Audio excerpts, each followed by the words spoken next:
भारत रूस की दोस्ती देख पाकिस्तान से लेकर अमेरिका तक खलबली मची है। ट्रंप की अपने ही देश में जमकर धुलाई हो रही है।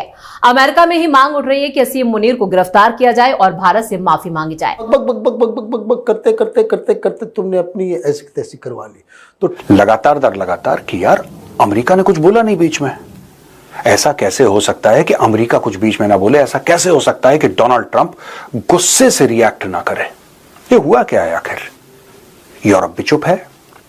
यूरोप जिसके बिल्कुल जिसको कहते हैं कि आंगन में, लगभग आंगन में जो strategic posture है, that is not a conflict zone, then it means India as a net regional stabilizer, America doesn't need that. इस बात को समझे. And the only thing where the Americans did discuss Quad is with India, and they didn't give much attention to this otherwise. ठीक है जी? इनकी visit की और इसको डीकोड करने के लिए पहली बार विभूति झा जी अमेरिका से हमारे साथ हैं, क्योंकि ये जिस कंट्री में बैठे हैं और जिस कंट्री में मैं बैठा हूं, दोनों कंट्रीज में थोड़ी सी खलबलाहट है कि पुतिन साहब भारत में आए, मोदी जी ने जफ्फी डाल दी और उसके बाद हुआ क्या हुआ? अमेरिका ने रिवर्स गियर क्यों डाल दिया? दोस्तों, आज मैं कैप्सूल में आपको यह बताने की कोशिश करूंगा कि अमेरिका ने रिवर्स गियर मारा क्यों, इनके दिमाग में चल क्या रहा है। और ये बड़ी इंपॉर्टेंट बात है, क्योंकि ना डोनाल्ड ट्रंप ऐसा आदमी है कि बारिश हो तो ट्वीट कर देता है या ट्रूथ सोशल पे डाल देता है, सूखा पड़े तब उसका कोई ओपिनियन है, कोई कुछ बोले, रिपोर्टर बोले तो उसके बारे में कोई ओपिनियन है। उन्होंने कुछ तरह उसको अटेंशन नहीं दी। सो साउथ एशिया को अमेरिकन ये समझते हैं, या वहां पे जो स्ट्रेटेजिक पोस्चर है इस खित्ते के अंदर, उसमें डीएस्केलेशन है, एंड देन वो समझते हैं कि डिजायर जो है एक नेट रीजनल स्टेबलाइजर के तौर पे इंडिया की जरूरत वो महसूस नहीं करते, क्योंकि पहले क्या था, that India is a net regional stabiliser. India एक नेट रीजनल स्टेबलाइजर है। नमस्कार दोस्तों, हिंदुस्तान तक की एक और वीडियो में आपका फिर से स्वागत है।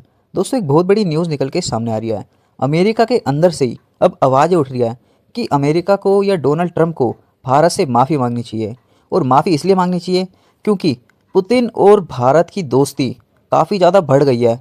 किसकी वजह से? सिर्फ अमेरिका की वजह से। क्योंकि अमेरिका ने जिस तरीके का रुख अपनाया था भारत के खिलाफ, हमने देखा किस तरीके से टैरिफ्स लगाए। उसके बाद इन सब चीज़ के होने के बाद पुतिन का दौरा भारत में ही हो गया। पुतिन भारत आए, वहाँ पे काफ़ी सारी बातें हुई, ऑयल की भी बात हुई होगी, न्यूक्लियर रिएक्टर की भी बात हुई, काफ़ी सारी डिफेंस डील्स भी हुई।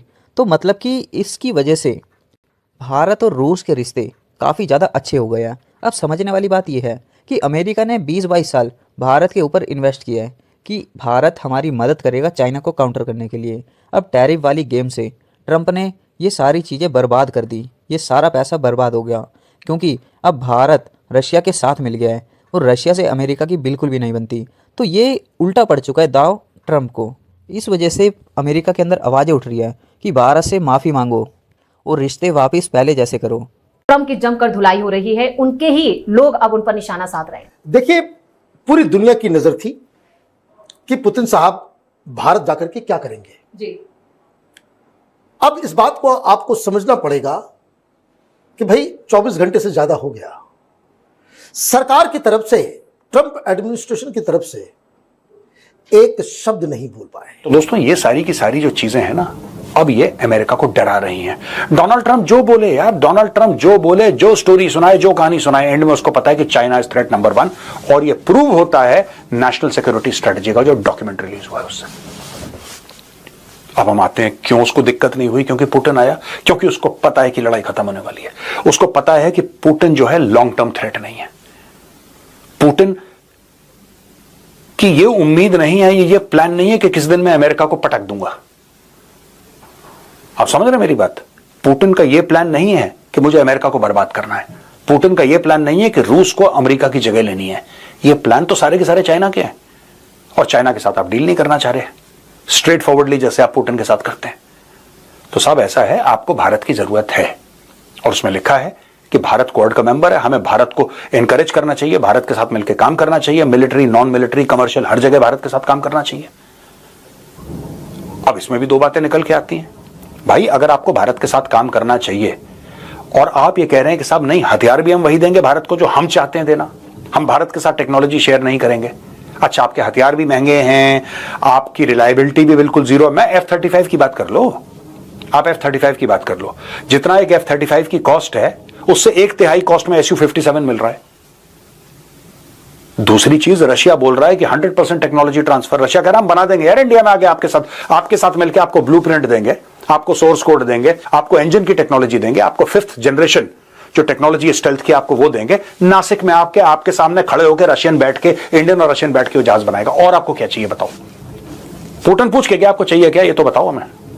अमेरिका कह रहा है कि नहीं, आप हमसे जहाज खरीदो जो कि 3 गुना महंगा है, सोर्स कोड हम कंट्रोल करेंगे, जब वो जहाज उड़ेगा, लैंड करेगा, वो भी हम कंट्रोल करेंगे।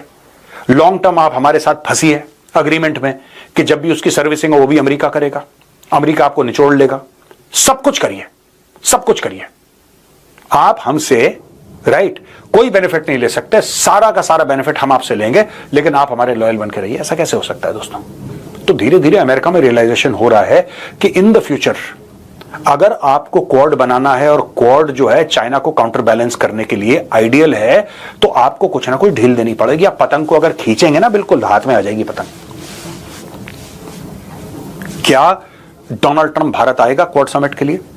आई डोंट नो, लेकिन अगर अमेरिका की नेशनल सिक्योरिटी स्ट्रेटजी में जो क्वाड का मेंशन है, बड़े क्लियरली क्वाड का मेंशन है और साफ साफ कह रहा है कि चाइना के खिलाफ है, मतलब ये नहीं बोला कि चाइना के खिलाफ है, लेकिन जो चीजें बोल रहा है कि क्वाड ये काम करेगा और चाइना से क्या खतरे हैं, आप 2 and 2 मिलाइए 4 बनते हैं। तो ये हमें देखना पड़ेगा कि क्या डोनाल्ड ट्रंप भारत आएगा, भारत होस्ट करेगा अगर अगले साल, early next year. Will Donald Trump come to India? Will Donald Trump realise that Bharat एक सॉवरेन देश है, भारत किसी की, India is not Pakistan. This is one thing that Donald Trump must realise, India is not Pakistan, India is not UK. यार जैसे UK को जहां बोलो बेचारा दुमछल्ला बन के चल देता है अमेरिका के पीछे, India is not UK, India is not Pakistan. Pakistan को 2 बोटियां फेंकी 2 मिला के, ऐसा नहीं हो सकता भाई।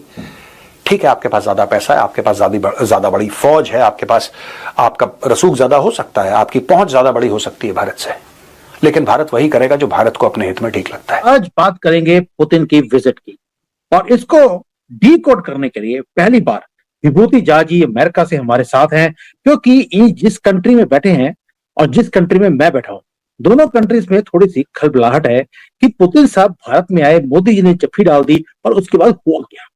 ये मुद्दा है कि हुआ क्या, ऐसा क्या हो गया कि सभी सदमे में हैं। और मीटिंग भी उस टाइम पे हुई जहां पे इतना बड़ा प्रेशर कि भी पुतिन को अरेस्ट किया जाएगा, इनको मिलना नहीं चाहिए।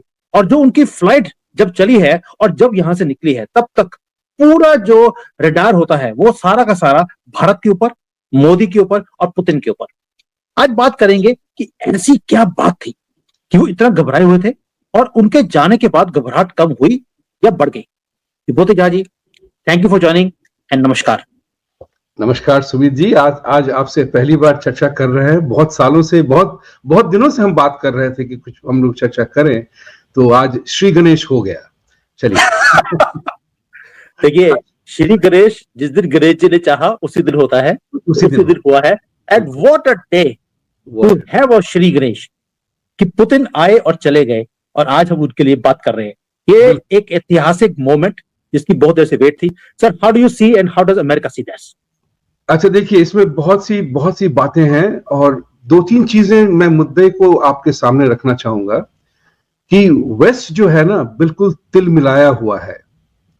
वेस्ट की स्थिति बड़ी डामाडोल है, और जो आप जानते होंगे, सारे दर्शक जानते हैं, सारे सब देखने वाले जानते हैं कि यूरोपियन और वेस्ट का जो एक सिलसिला रहा है कि वो अपना इंस्टीट्यूशन बिल्डिंग करते हैं, and everything in the west एक होते अभिलाषा बन जाती है लोगों की, थर्ड वर्ल्ड की।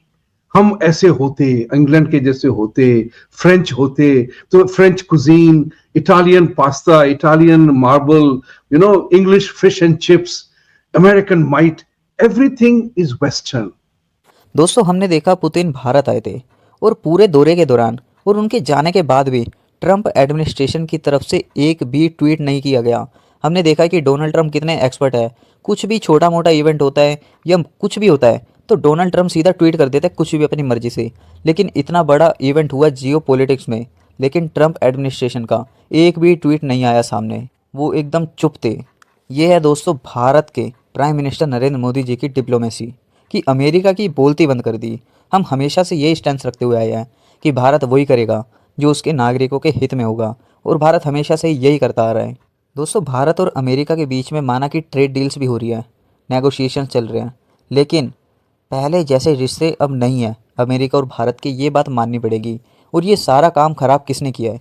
डोनाल्ड ट्रंप ने सारा काम ख़राब किया है।